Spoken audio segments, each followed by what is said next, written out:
Well, what are they seeing at the school board meetings, JD?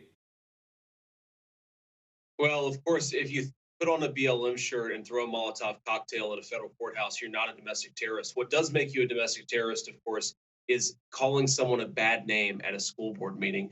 These people are incredibly weak-willed, and I think that at the end of the day, this just shows that the left is really willing to use power. They're willing to use the FBI. They're willing to use the tech companies. They're willing to use their authority to make it harder for conservatives to live their lives and speak their mind. We should take an important lesson from this, that our government is not really on our side anymore. It's really being weaponized against us.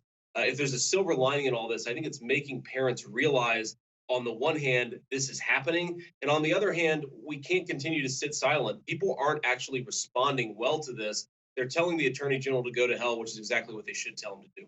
Here's a secretly recorded video taken in a sixth grade classroom that actually shows some of the CRT that's being taught in Franklin Woods Intermediate School. There's the anti-racist, which is a person who works to end racism. Then there's the opposite, which is someone who is racist, who discriminates against people of a certain group. A middle group is what most people are. Most people don't actively work to end racism, and most people don't work to be in the racist group. So most people are in that middle group called an assimilationist. An assimilationist doesn't actively work to end it and doesn't work to be in the racist group. So, JD, we know that CRT is taught in schools. We have evidence of it being taught in schools in a whole lot of places across the country. Do you think the left realizes that if people know about this, they just can't win the argument with parents and with the majority of the American people, or what? Well, I think that's exactly right. That's why they're trying to pretend it doesn't exist, is because when people realize that it exists and they realize what it is, they're punishing the left politically. And that's what the left doesn't want to do. They don't want to face political consequences for shoving this stuff down our throats. You know, I spoke to a parent of an 11-year-old girl in southwestern Ohio a couple of months ago. She came home every single day from school crying because she was learning that if you're white, you're an oppressor. If you're black, you're a victim. It was making it harder for her to build relationships in her class with the non-white kids in her schoolroom. This is exactly what this stuff does. Whatever the left tells you that critical race theory is, whatever they tell you they're doing in their schools, what they're doing is subdividing us by racial categories, making people feel bad or good based on the color of their skin. This is fundamentally evil stuff. Of course it exists in our schools. That's why there's a massive nationwide movement against it, as there should be.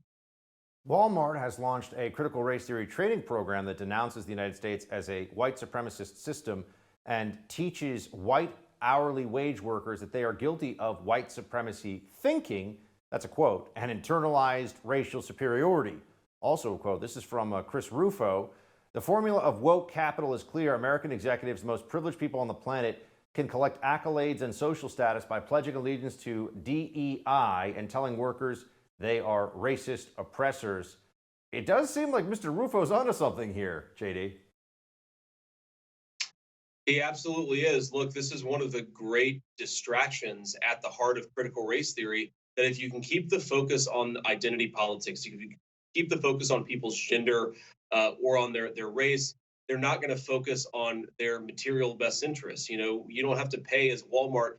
Who cares if you're employing Chinese slaves? Who cares if you're benefiting from the Communist Chinese Party's slave labor? So long as you're properly woke, so long as you teach diversity, equity, and inclusion at your workplace, you won't face any scrutiny, you won't face any consequences. That's really the game that these folks are playing. They know that if they play the left-wing identity politics game, they're not going to be held to account for good wages, for good products, for good delivery of services. And I really think this is where all this goes. It's to a country that's dirty, that's broken, that's poorer, but where we're all using woke progressive lingo on racial issues. That's where this is headed. Of course, it's not a country that any of us want to live in.